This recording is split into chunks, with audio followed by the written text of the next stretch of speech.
All right, Sarah, am I up? Yes. All right. Well, good afternoon, everyone. My name is Jennifer Bartkowski, and I'm the very proud CEO of Girl Scouts of Northeast Texas. And I am so honored and thrilled to introduce all of you to my friend, Cynt Marshall. I want to tell you a little bit about Cynt, and then I'm going to tell Cynt a little bit about you. So Cynt is the inspirational leader in the Dallas community. She has been a dynamic force for inclusion and diversity within the Mavericks, Dallas Mavs organization, and she had a 36-year career at AT&T before that. She started out as the new CEO of the Dallas Mavericks in March 2018, and she has truly been a transformational and inspirational leader.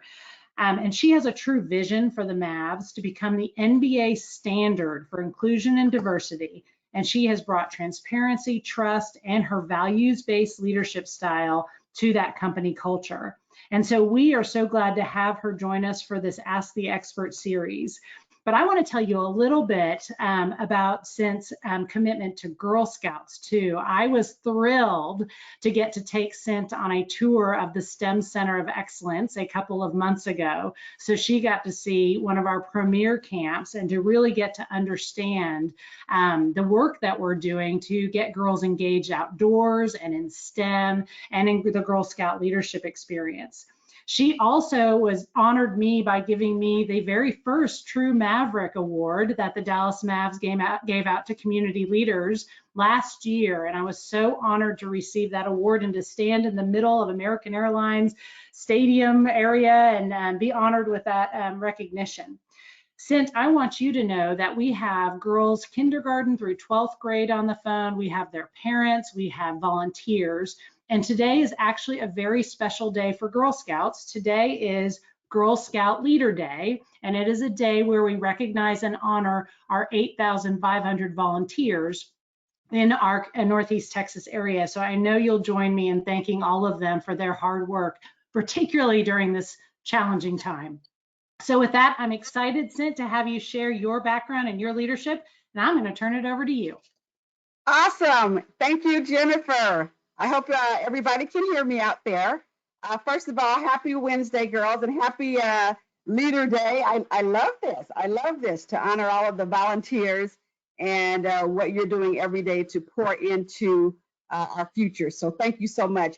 And Jennifer, thank you. You know, you absolutely earned that True Maverick Award. So on behalf of the Mavs, let me say thank you again for all of your work with Girl Scouts. Okay, so here's what I want to do. Thanks for joining today, everybody. As you know, I am the Chief Executive Officer of an MBA team, and so I'm responsible for leading the business side of the organization. So everything that's not, you know, scouting, coaching the players, etc. So as a result of what's happening in our community right now, we are spending, you know, a lot of money in the community and trying to really help out. So we are going to kick into phase two. We're probably going to announce it tomorrow or Friday, where we're going to spend more money in the community. So we have exactly $150,000 that I've asked my team to put together a list and come up with some options on how we're going to spend that $150,000. So I want you to just take a second and grab a pen and a piece of paper or a calculator or your fingers, whatever you want to use, okay? Because I need your help. That's one reason I'm on this call. I'm going to talk to you about my career, but before we get started, I need your help. So on the screen, there are 4 options that we're considering. Now keep in mind, we have $150,000 exactly that we want to spend, no more, no less. So I want you to take a look at these 4 options, option A, B, C, and D, and I'm going to give you probably 1 minute to decide which option or options you would recommend for the use of our $150,000 that we're getting ready to put in the community later this week. So the clock is ticking.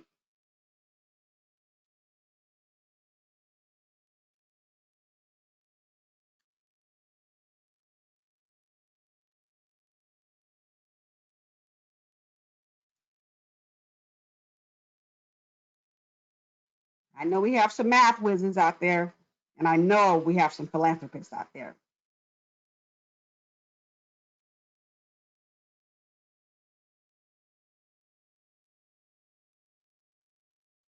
Okay, 30 more seconds.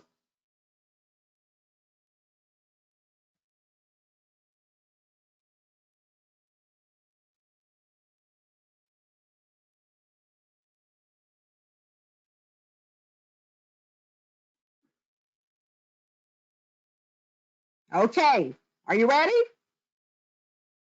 Okay, I think you're ready. I'm going to clean my glasses off so I can see the screen. And I'm not sure how exactly we're going to do this, but hopefully we can get a count here. How many of you selected option A? Is there a way to? Yes, if you select option A, you can raise your hand on the platform and I will be counting how many of you chose option A. Raise your hand, option A.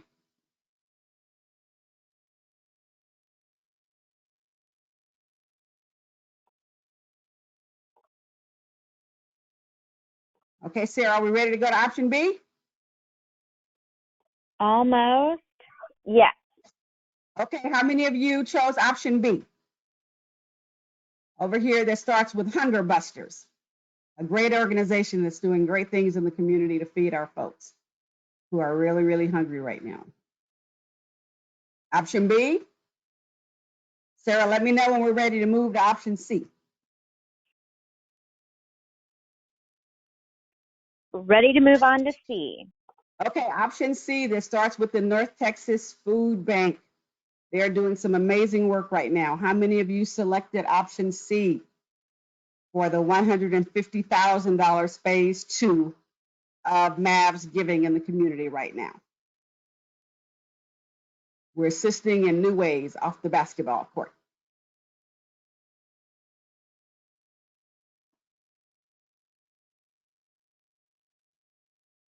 Okay.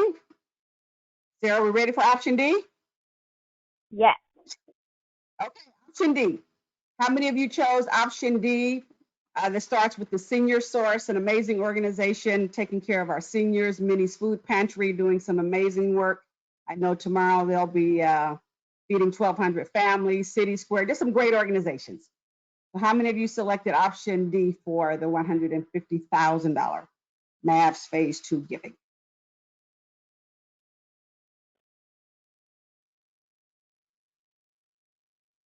Okay, so Sarah, what I'm hoping we can do is take 2 volunteers, and so I think they need to raise their hand and then unmute their mic if they're willing to tell us which option they selected and why. So I'm looking for 2 volunteers. Don't be shy. You're Girl Scout, so I know you're not shy. I need 2 volunteers to raise their hand. Several volunteers. Yes. Okay. Let's see. I'm going to call on Rachel Soyemi. Thanks, Rachel. So one second, I need to unmute her mic. Here you go, Rachel. Thank you. I really want to help. I'm really so excited. Oh, Rachel, I love you. Thank you. Okay, so which option did you select? I choose option A, Senior Source. Why is that, Rachel? What option A and what else? Wait, you're supposed to pick 2? No, you can pick whichever one you want, and option A is perfect. So tell me why you chose option A. Because I did also Senior Source because some people are still in senior and they're not good at like math or science, and we could help them, and we could if they're poor and they don't have that much money, we could give them money so they can go to senior, like they've been homeschooled already, but now they're seniors and their parents don't have like senior stuff to do, so they need more money to get into a school like that. Oh, I love it. Thank Rachel, you. How old are you, Rachel? 8. You are amazing. Thank you. You are amazing. I see the head of a foundation in your future. I'm actually pretty tall for an 8-year-old. If you really see me in real life, I'm taller than you think. Ooh, so maybe basketball is in your future too. Well, thank you, Rachel. Thank you. Option A is a great choice, and it is actually one of the right choices. That is $150,000 worth of giving. So thank you, Rachel. I love it. Let's give it up for Rachel. Okay, so who's next? Who's our next volunteer? Okay, we are going to call on Ella Dickerson. So Ella, I am unmuting your mic. Ella, thank you. And you'll have to, Ella, you have to unmute yourself. There you go. Thank you, Ella. So would you pick option 1? I picked option Yeah. option A. Option A, another option A. Ella, how old are you? The Oak Cliff. Oh, how old are you? She asked you how old you are. How old are you, Ella? 7. 7? Awesome. So Ella, tell me why you chose option A. Because I live in Oak Cliff and I want to help people. Oh, that's wonderful. I love the fact that you want to help people. And so with option A, you would be helping thousands of people with option A, because that is the correct answer. Okay, so Rachel, thank you so much. We just appreciate you so much. I see a bright future as a philanthropist in your future, Ella. Definitely. So thank you. Okay, so option A is the right answer. Option D is also a correct answer. And they both total $150,000. The reason option B is not the right answer because it totals $125,000, and option C is not the right answer because it totals $175,000. Because it sounds like you were all listening, and I said we had exactly $150,000, and we wanted to spend no more or no less. So that is actually a real live example of what I get to do every day as just one of my many responsibilities. So let me just segue right into telling you a little bit more about, you can't hear me? Can you not hear me? I can hear you. I believe most people can hear you. Okay, because I'm getting some notes here saying you can't hear me. You can still see me too, right? And you can still see me? They can see you. Okay, fabulous. So I'll just keep going. I'm not sure why I'm getting these notes. Okay, so I am Cynt Marshall, and my full name is Cynthia Marshall, but I go by Cynt, which is a childhood nickname. Some of my friends named Cynthia were called Cindy, and I was called Cynt. I am the CEO of the Dallas Mavericks, an NBA team. I lead the business side of the organization of the basketball team. I have 14 people who report directly to me, and they are some amazing leaders. And so I get to join forces with them every day and lead a basketball team. My typical week involves team meetings. I had a big call this morning with all of us coming together, even though we're all working at home right now. We're still having our team meetings. I get to engage with fans when I go to the games. I get to engage with a lot of our corporate sponsors, so different names of like retail organization, banks, etc. I get to interface with them as they're supporting our business. I work on a budget. We work on community activities.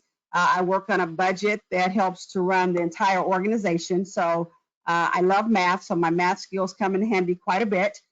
We make hiring decisions. We deal with workplace issues. All the things that you can think of that a leader has to do, and I think it's great that today is a day honoring leaders. I get to be involved in that. We have a lot of interaction with players and trying to make sure that they stay healthy, safe, and active in the community and all that. I get to review social media content. I know some of you probably have social media accounts and all that. Above and beyond being a mother and kind of stalking my children, I get a chance to look at social media content as part of my job to make sure that the Dallas Mavericks are having a good presence out there and kind of coming across in the right spirit. And I get to attend all home games. We have 82 games a year, 41 home games. Our season was suspended, so we didn't have the last 7, but I get a chance to attend all home games, which is a lot of fun.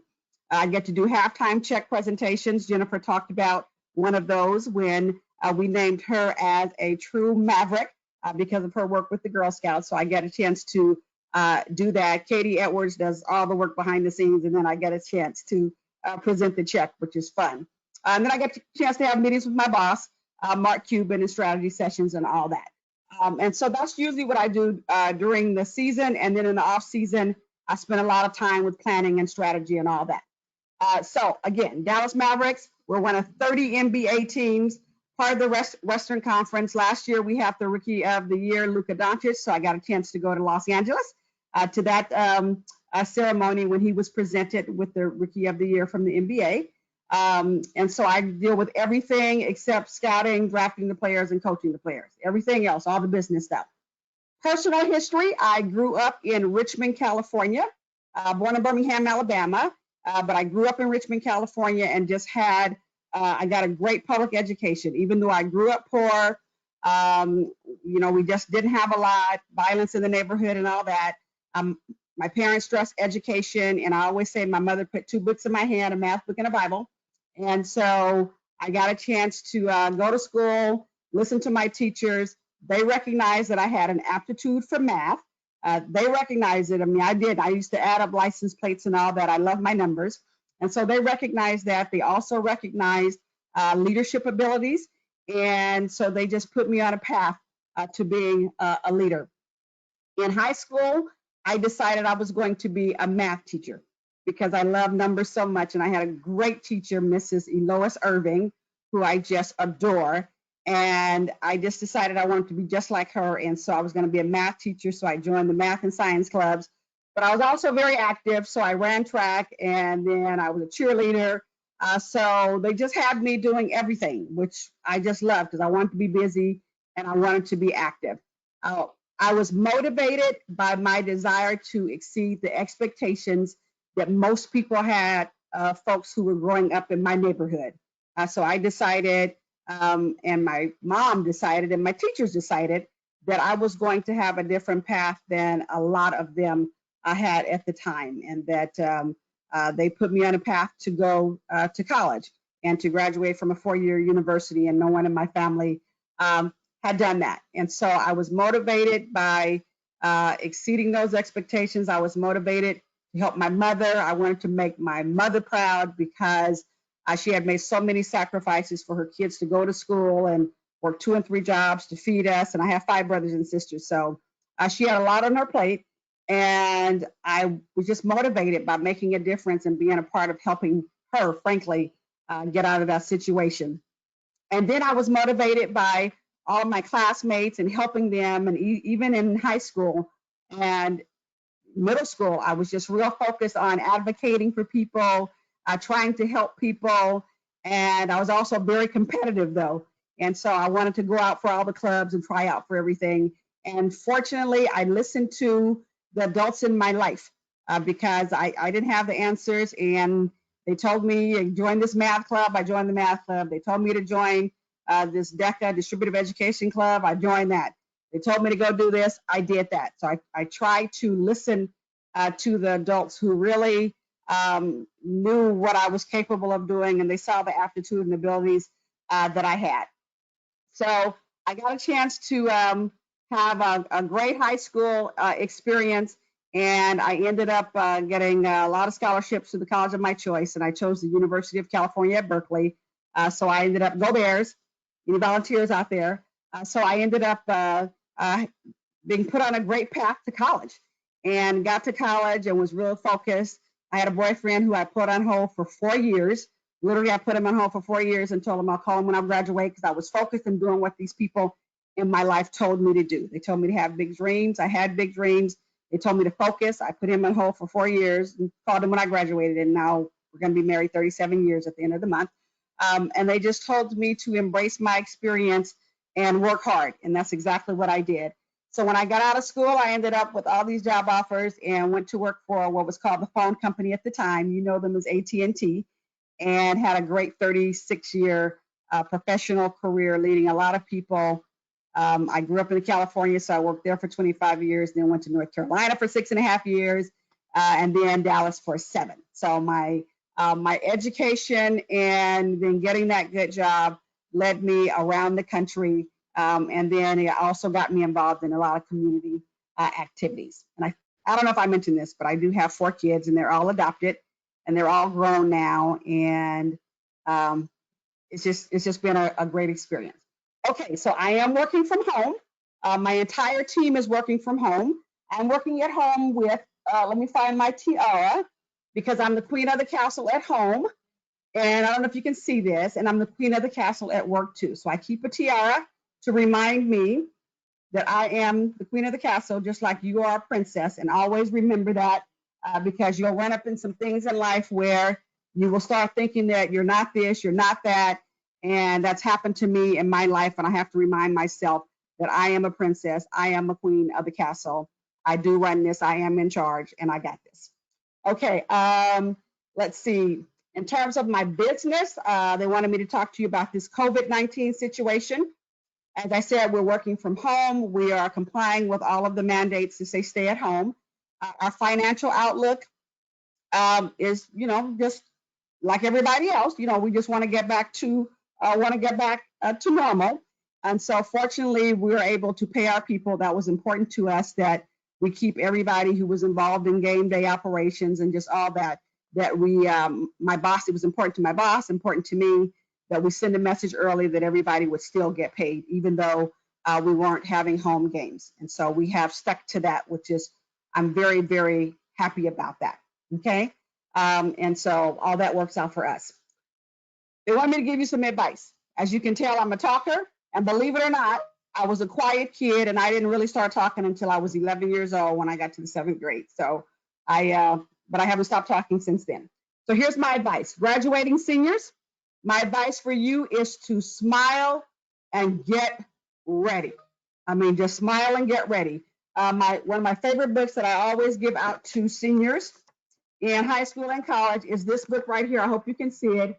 It's All the Places You'll Go by Dr. Seuss.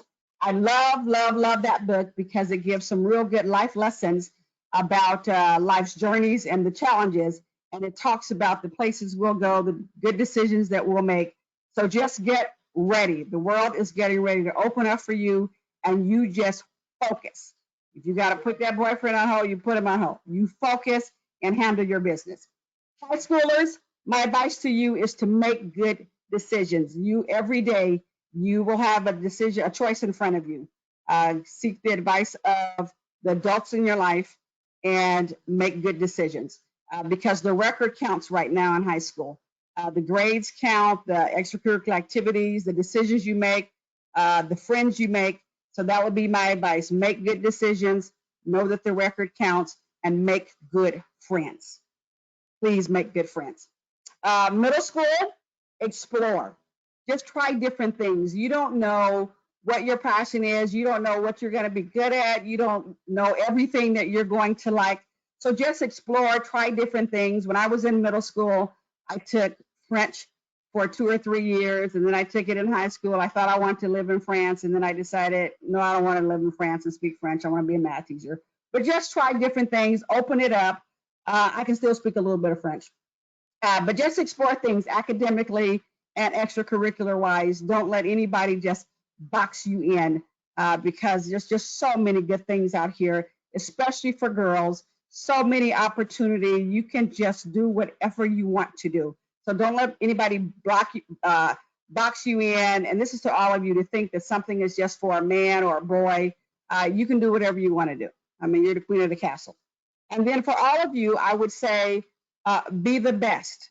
Just whatever you decide you want to do, be the best at it. Give it everything. And I'm gonna give you a poem that my mom gave me when I was probably Ella and Rachel's age, so 7 or 8 years old, and it's called Be the Best.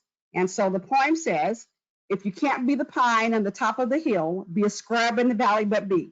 The best little scrub by the side of the rill, be a bush if you can't be a tree.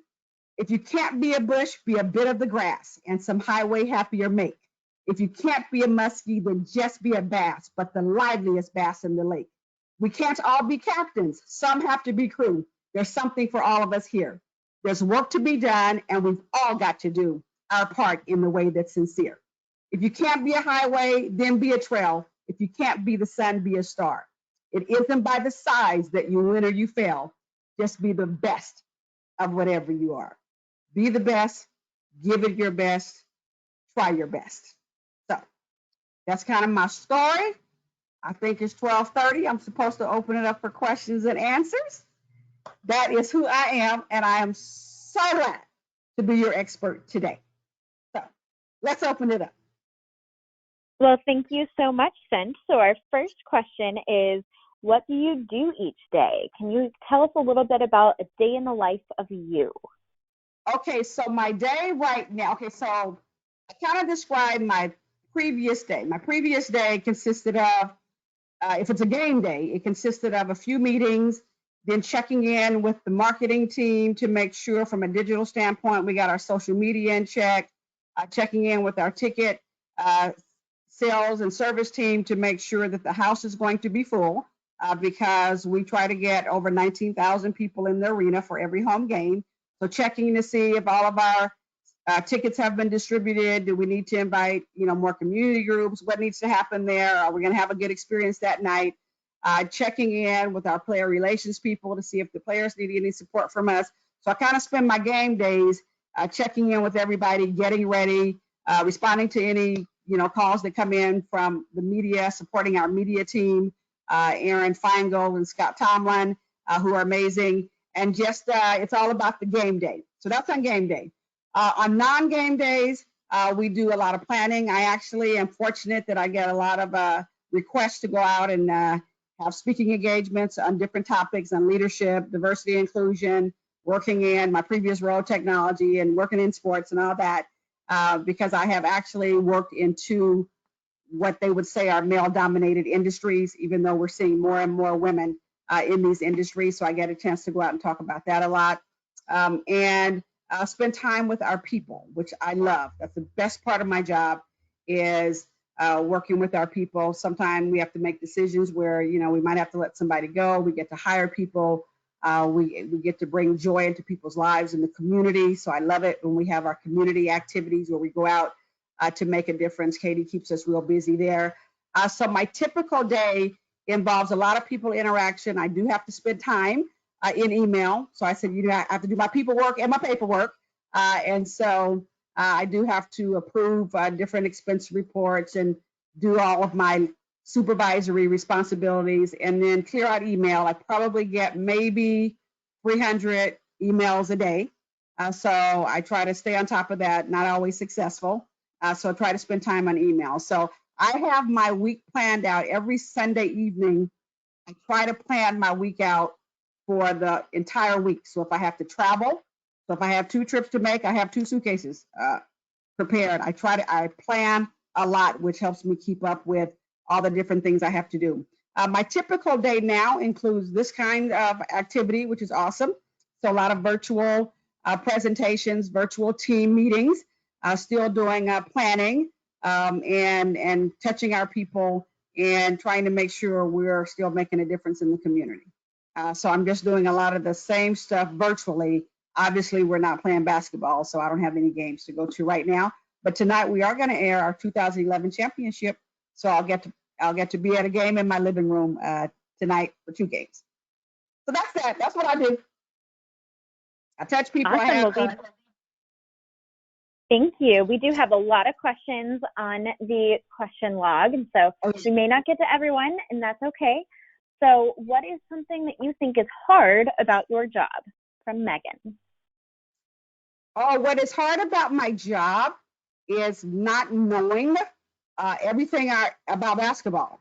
So I grew up in the telecommunications and technology industry, and then I found myself in the business of basketball. And so now I am a continuous learner, so I like to learn new things, but it's different having kind of worked in a place, even though that industry was changing all the time, having worked in a place where I really knew the foundation and I grew with that industry. So I had history there. I knew the old technology, the new technology, where we were headed. I mean, that was my life. And all of a sudden, I'm in the business of basketball. I was a big basketball fan, but didn't know the business of basketball, didn't know the history, didn't know the financials. I mean, I just didn't know about it. I was a leader, so I know how to lead, so that helped. But that's the hardest thing, is still learning the business of basketball, because I want to know, I just want to know it all. And yes, I do rely on my people and all that, but I like to know what I'm doing. I like to know the subject matter, and I'm still learning it. So that's the hardest part. What advice would you give to girls that are good at math but don't know what to choose for a career? From Lisa. I will tell you that just about every career I can think of involves math. I mean, someone even, and that's one of the reasons I did the exercise that I did earlier, because people wouldn't automatically think, okay, you use math in basketball. I mean, I use math every day. So I would say, think about it. So you will use your math skills all the time. So yes, it's great. You want to be a scientist, you want to be an engineer, which is what I went to college for, to be an engineer. Then I decided I wanted to be an accountant. I mean, so I was just so totally focused on math, not realizing as a leader that I would use my math skills all the time. So I would say be totally open. Listen to the adults in your life. There are all kinds of aptitude tests and personality tests and all these assessments that you'll get over your life that will help you kind of hone in on what your passions are and what you like to do. And it goes back to what I said earlier, explore and stay open. Yes, somebody will try to put you maybe on a science, technology, engineering, math track, which I think is awesome. That was the track I was on, and it benefits me to this day. But stay open, because there's so much out there. And honestly, some of the jobs and careers that will be out there for you don't even exist yet. And that's one of the things I think will come out of this situation. We will have new industries, new jobs, all of that. So just stay open. You will use your math skills in any job you're in. Then we have a couple questions about your college career. So how do you solve and face challenges in college while trying to stay focused and motivated? And how do you balance being an athlete in college?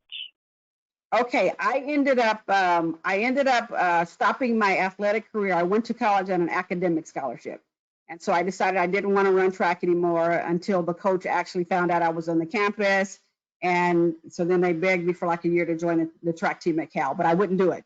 I was there on an academic scholarship, and I was focused, and I knew I wanted to have a good experience, and then eventually either be an engineer, or then I changed into business.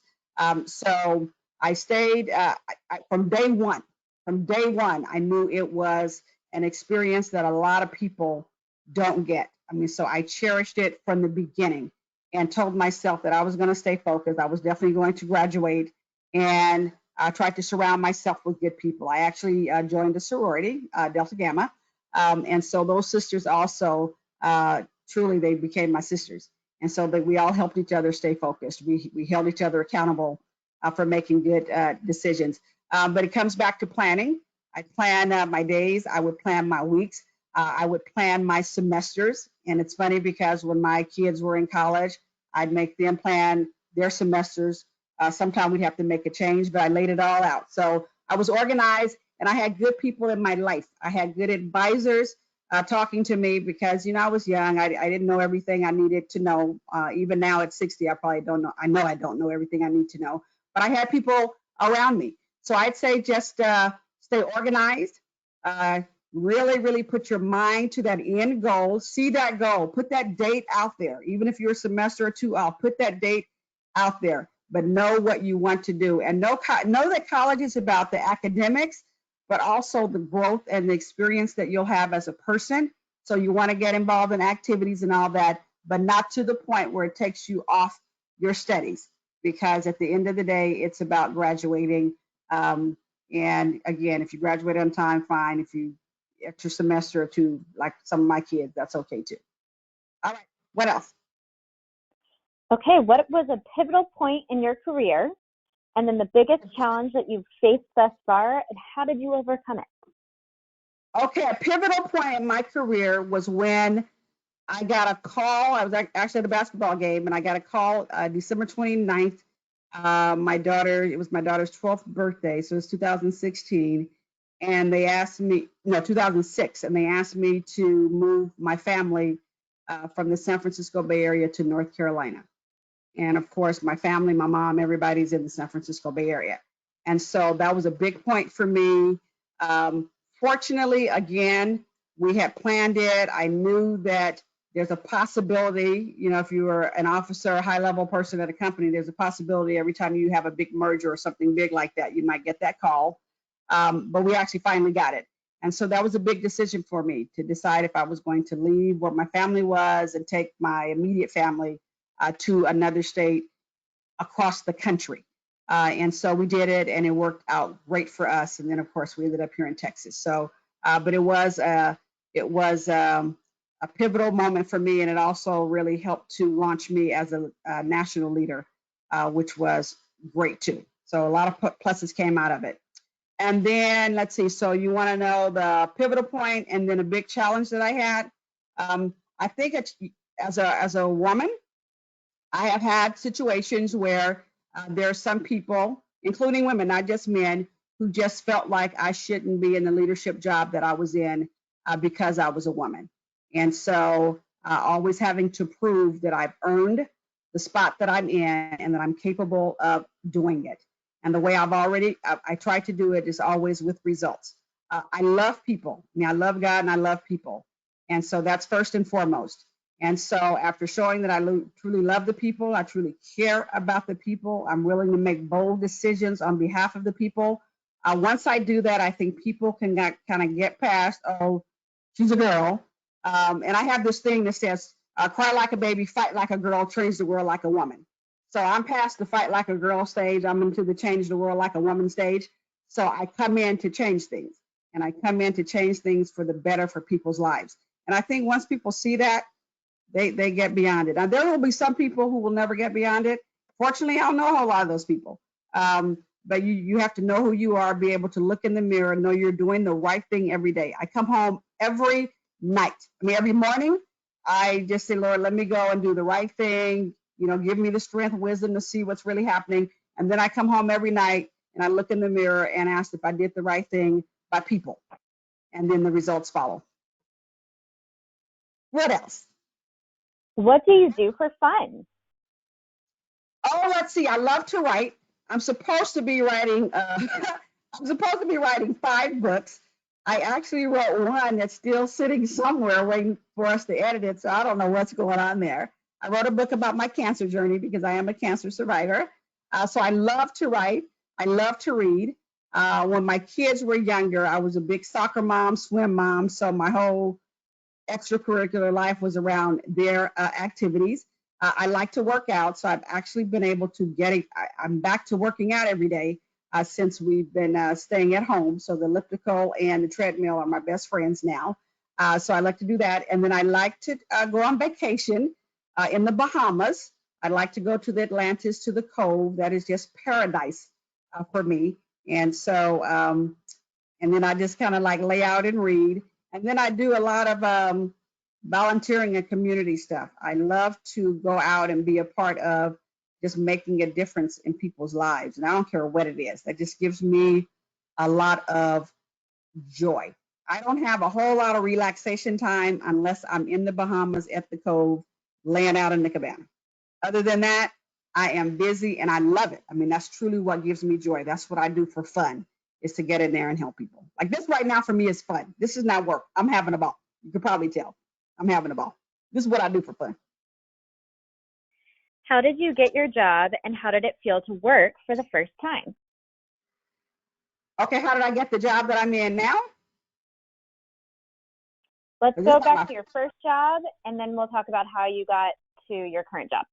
Okay, my first job, I was recruited on campus. So as a senior in college, I went through the college recruiting process because I didn't work while I was in college. I mean, I volunteered and stuff at our student store, but my first job I got as part of the college recruiting process, and the recruiters would come on campus and the counselors would recommend certain companies, or I looked at the different brochures and all that and all their information.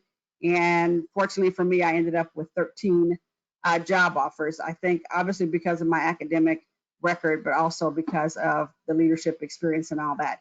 And then I had 2 criteria. I said, I want the one that pays me the most money. And because, of course, I was poor and I wanted to help my mom get out of the public housing projects. So I said, I want the job that pays the most money, and I want the job where I can be a supervisor and come in and be the boss.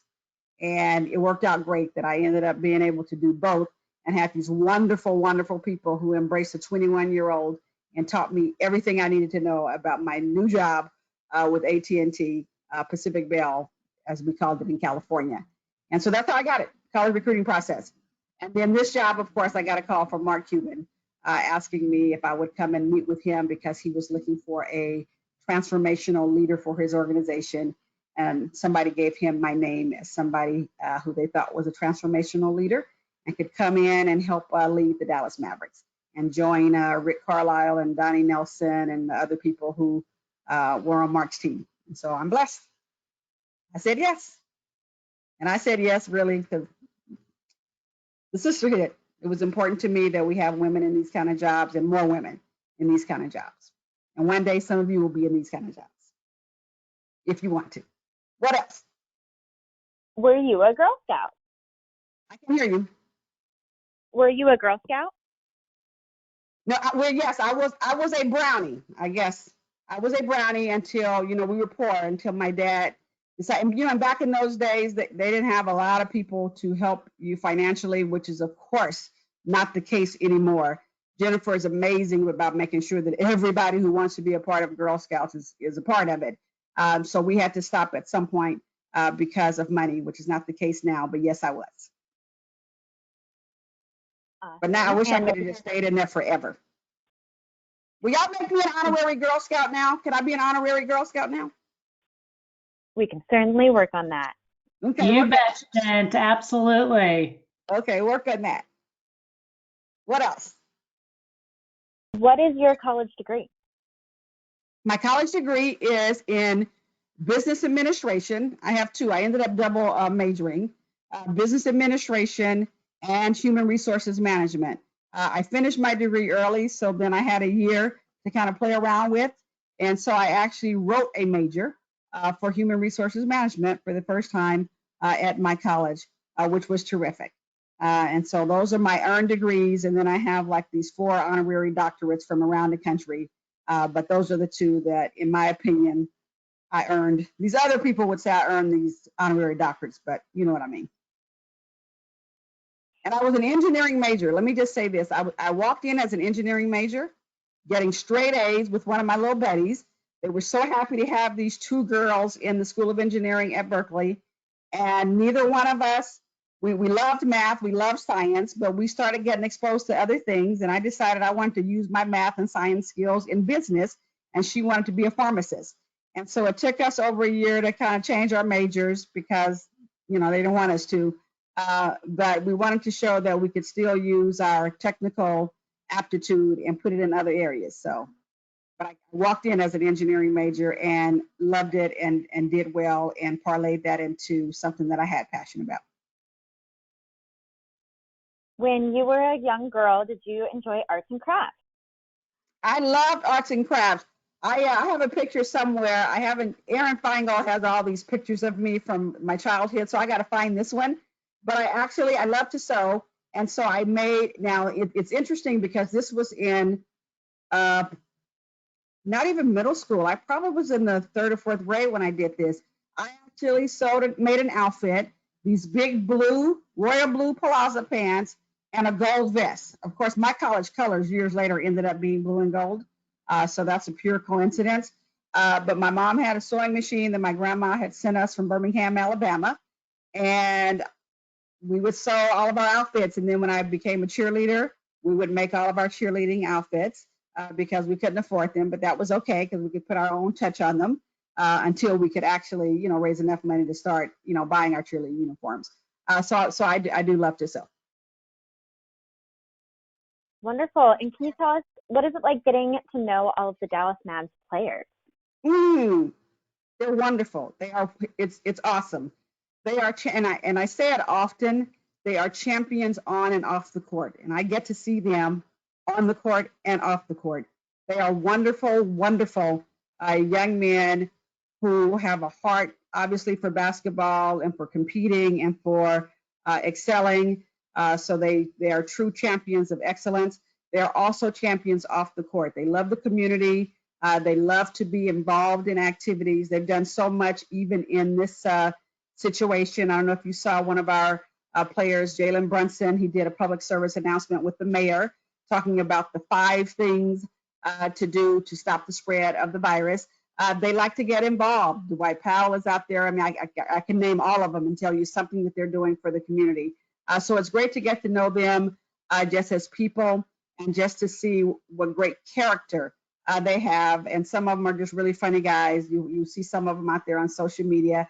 So they're just fine young men, fine young men. Do you have a favorite player? Yes, my husband, who is named Kenneth J. Marshall. He's my favorite player. He just walked past, so I had to say that. So on the team, The benefits of working from I don't have home. a favorite player on the team. I love all of them, all 15 of them. They are great. There's something special about each one of them that I could say that endears me to them. So I don't have a favorite. Have you always been a planner?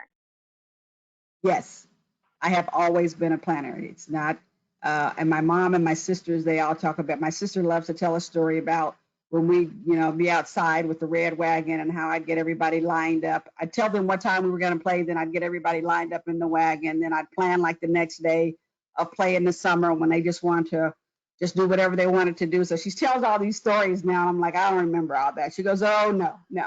So yes, I have been a planner from the beginning. How did you start networking? I probably really kind of advanced my networking skills when I started working for the company, and I was for AT&T, and I was probably maybe 10 years into that, realizing that so much of what we do every day is about people and about relationships, and you can get decisions made quicker and things done faster if you know who to call. And you can also get good advice from people because sometimes you don't always know the right thing to do. And so I just started, as I started to meet people and showing up to events, and I have this phrase where I say, you must be present to win. Sometimes you have to show up. I mean, you have to be present.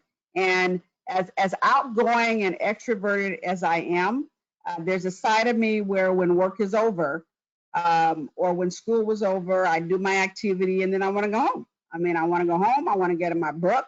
I want to do my math puzzles and all that. And sometimes you just have to go and spend time with people because sometimes it's not just what you can get from people, but it's what you can also give people. And so there's somebody on the other side of networking that needs you too. And that's what I learned. It wasn't just about me giving my time, and it wasn't about me just saying, being selfish, I want to stay home. No, somebody actually might need to hear me. They might need my voice. They might need my shoulder. And so once I realized it really was a two-way street and there's value in those connections, and it's not just about networking for networking's sake, but there's a purpose to help, to help in people's lives, it became much more easy for me to show up to different places and to be there. But it just started with a small group of people and just saying yes to a few different events. Awesome. And we are at 12:50. So I wanted to check in with you. We still have a few more questions on the question log. Do you still have a few minutes? Yes. Yeah, I'm an honorary Girl Scout. Yes, I'm going to stay here with you. Yes. Honorary Girl Scout. Wonderful. We have a question. Were you a Dallas Mavericks fan before taking this position? Actually, I was not. I am a San Francisco Bay Area girl, and I was loyal to my San Francisco Bay Area team. And my son, actually, when we moved to Dallas, and he was in college, but he came home with my nephew one spring break, and I was working late, and I gave him my Dallas Mavericks tickets that someone had given me. And he came back and he said, Mom, I love this team. You have to start going to some games. You have to stop working so hard. You've got to go to these games. This is an amazing experience. The guys are great. I mean, he just went on and on. And so, but I still didn't go. And then, of course, I ended up in this job, which was awesome. And my first game, I went crazy. I mean, I gotta believe I was one of the last people in the arena. I said, I cannot believe I have been missing this. And I'm a huge basketball fan, but I was loyal to my team. So you can imagine if I was that loyal to my old team, how loyal I am now to my new team. We had a little ceremony on social media, my kids did, where we packed up all of our other stuff from our other team and let that go. And we went Mavs crazy. So my folks in Alabama and Birmingham, the folks in the Bay Area, I have a son in Houston. We have blanketed the country with Mavs stuff that I have personally bought because I want everybody to know it is about the Dallas Mavericks. This organization is incredible. Yes, we have great basketball players. We do great things off the court too, and we love our people and we want to contribute. We want to make a difference. I mean, when you look at what we're doing now, we're all about the community. So no, I was not a Mavs fan, but now I'm a huge Mavs fan. Number one, go Mavs. Do you miss Dirk? Yes, I love Dirk. I get to see him though. I mean, I get to see Dirk. In fact, he spoke at a Dallas Assembly in an event recently, and I was right there in the front with him. I get to talk to him and see him and all that. And so, yes, we mix Dirk. I mean, he is just amazing. We aired, Fox Sports aired, I think, on April 9th, which was the 1-year anniversary of his last home game. They aired that home game and then had, some dialogue with him and all that on April 9th. And so I watched the whole thing. Of course, I was there live, but I watched it again in my living room like I was there again. And I just had to start smiling. I said, he's one of a kind. I mean, he is one of a kind. Just amazing. So, yes, I miss Dirk. Do you have a mentor, and how important is that? Yes, I think it is extremely important to have a mentor. I think it's important to take notes of this, girls. I think it's important to have what is referred to, and I didn't make this up, okay, but what is referred to as a personal board of directors. And in that personal board of directors, you have your mentors. So to me, and I describe them as they're like your coaches, your trainers, they get you ready for the game. You have your sponsors, people who will put their reputation on the line and say, put this person in this job, put this person in this position. So they're like your agents, okay? They make stuff happen. They make those moves for you.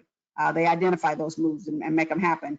Then you have your pushers, people who will push you to go to the next level. They will take you beyond where you even think you can go. And sometimes you're so mad at them, but they say, no, you can do this. I think you ought to do that. Don't come up short. You can do it. So they drive you, okay? And then you have your lifters, people who just pump you up whenever you're down. You just hear their voices, and they're just going to tell you good things. I mean, they're not going to lie to you, but they're going to tell you how fabulous you are. They're going to take that crown and remind you to put that tiara on. I mean, they're going to lift your spirits. And so you need all of them. And I have all of them in my life. And there are 4 different people who play that distinct role in my life. And they know that's the role that they're playing. And then I get them all together once a year so we can kind of do an assessment on, how I'm doing, what I need to do more, et cetera, et cetera. So I do have a mentor. I have a few of them. One is Joyce Roche. She used to be the chair of the board of the AT&T board. She is a phenomenal woman. She actually wrote a book called The Empress Has No Clothes. It's about the imposter syndrome and how sometimes you're sitting somewhere and you think you shouldn't be there, but you really should. She's amazing. And so when I need good mentoring, I will pick up the phone and call Joyce. Can your job be very stressful at times? Yes, it can be stressful. Now, I am one that I think, having survived cancer when they told me I only had a few months to live, I think I have a perspective about life where I'm just not going to allow something to stress me out. But the stressful part of my job is if I'm in a position where I have to make a decision where somebody has done something. And fortunately, I don't have to deal with this a lot. But this has been in my entire 39-year professional career.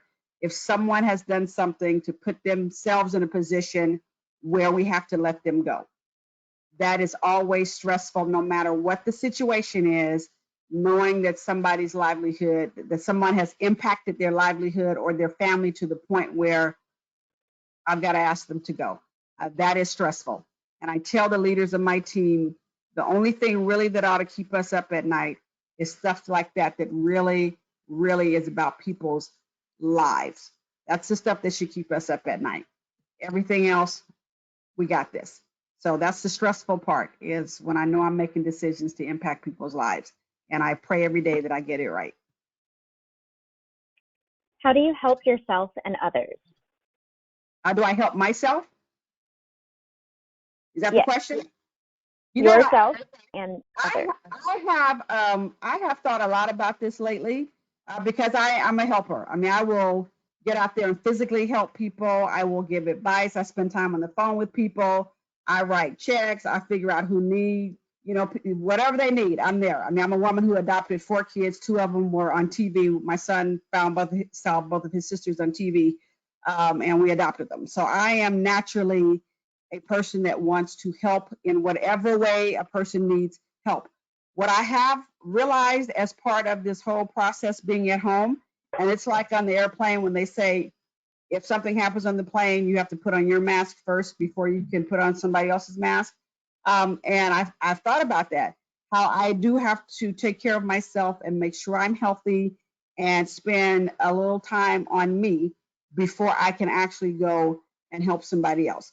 So the way I'm trying to help myself right now is by exercising, by trying to eat healthier, and I still have a ways to go there. We had a nutritionist and a trainer and all that on our call this morning to help with that. So that's how I'm trying to help myself, so then I can continue to help and be a blessing to other people. But I help in a lot of different ways. What else? Well, we are right at time, so we just wanted to thank you, Cynt, for your time today and inspiring some Girl Scouts. Thank you. Thank you. God bless you. Thanks, Jennifer. Thanks for your Thank you, leadership. Cynt. Thanks, volunteers. I'll see y'all later. Bye-bye. Bye. Bye-bye.